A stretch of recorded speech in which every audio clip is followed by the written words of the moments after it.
Hello বন্ধুরা, তোমরা সবাই কেমন আছো? আশা করি খুব ভালো আছো, আর আমিও খুব ভালো আছি। এই দেখো, তোমাদেরকে কত সুন্দর একটা ভিডিও দেখিয়ে দিলাম। কি মন ভালো হয়ে গেল তো, এত সুন্দর এই মাশরুমগুলো দেখে। আমি জানি তোমরা অনেকেই চেনো মাশরুম নামে, আর অনেকেই কী নামে দেখো, কিন্তু অবশ্যই জানাবে যারা চেনো। এইগুলো কিন্তু পাহাড়ি এলাকায় আরও বন জঙ্গলে হয়।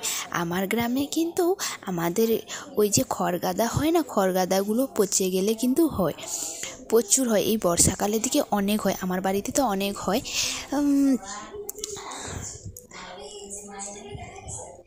আমার বাড়িতে কিন্তু প্রতি বছরই এগুলো হয় অনেক।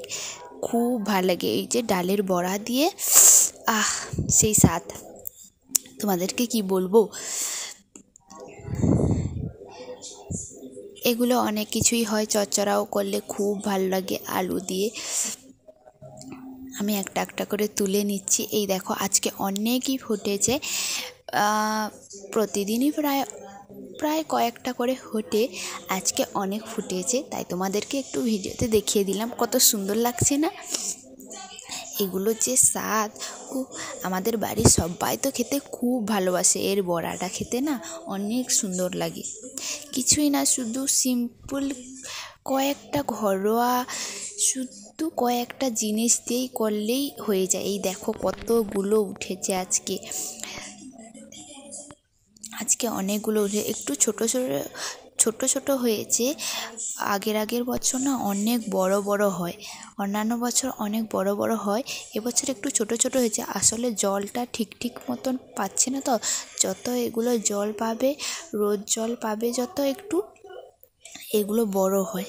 এই দেখো, তোমাদের সঙ্গে সঙ্গে কিন্তু আমি একটু প্রাকৃতিক ভিডিও দেখিয়ে দিলাম, সৌন্দর্য আর রেসিপিটাও দেখিয়ে দিলাম। কি অনেক উপকৃত হলে তো ওই ভিডিওগুলো দেখে, তাই বলেছিলাম আমার চ্যানেলে অবশ্যই চোখ রাখো, নিত্য নতুন ভিডিও কিন্তু তোমাদের জন্য আসতেই চলেছে।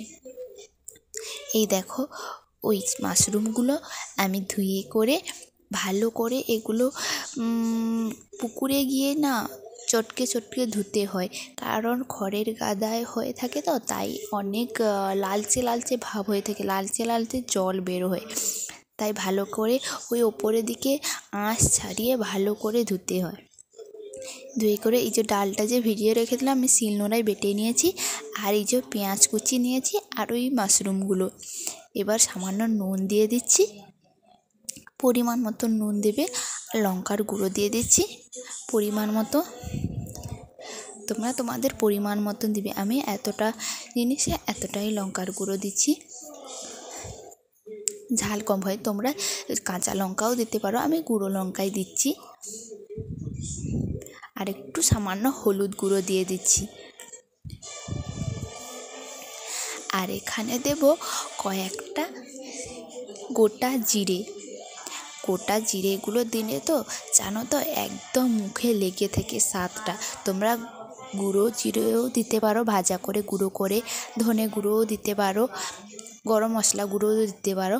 আমার কাছে ধনে গুঁড়োটা এই মুহূর্তে নেই, তাই আমি গোটা জিরে দিয়ে দিচ্ছি, আর একটু জিরে গুঁড়ো ছিল একটু দিয়ে দিচ্ছি।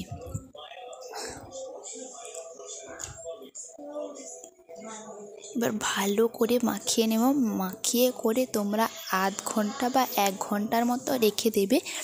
রেখে দিলে দেখবে তারপরে যখন বড়াটা ভাজবে তখন একদম সুন্দর নরম সফট হবে। তোমরা বেসনেরও করতে পারো, বেসনে যখন করবে কিন্তু অবশ্যই কম করে একটু বেসন দেবে, কম করে, না হলে না একটু বেশি বেসনটা দিলে একটু মোটা হয়ে যায়, আর ওই মাশরুমগুলোর স্বাদ পাওয়া যায় না। তোমরা কম করে দিবে, অল্প ছোট করে করবে, দেখবে স্বাদটা ভালো লাগবে আর নরম হবে।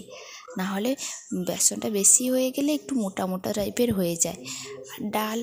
ডালের ক্ষেত্রেও যতটা পরিমাণ তোমরা দেখবে মাশরুমগুলো একটু বেশি হলে ততটা পরিমাণ ডালটা দেবে। আমি এখানে খেসারির ডাল নিয়েছি, আমাদের বাড়িতে মুসুর ডালেরও হয়, মুসুর ডালের খুব নরম হয়, খেসারির ডালটা একটুখানি শক্ত হয়, কিন্তু গরম সঙ্গে খেলে ঠিক আছে। নাহলে একটু শক্ত বেঁধে যায়, একটু দেরি হলে খেতে।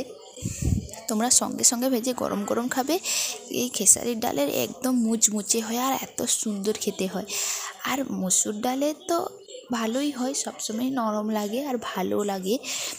দুটোই বলতে গেলে তোমরা যেটা ভালো লাগে তোমরা সেটাই বানাতে পারো।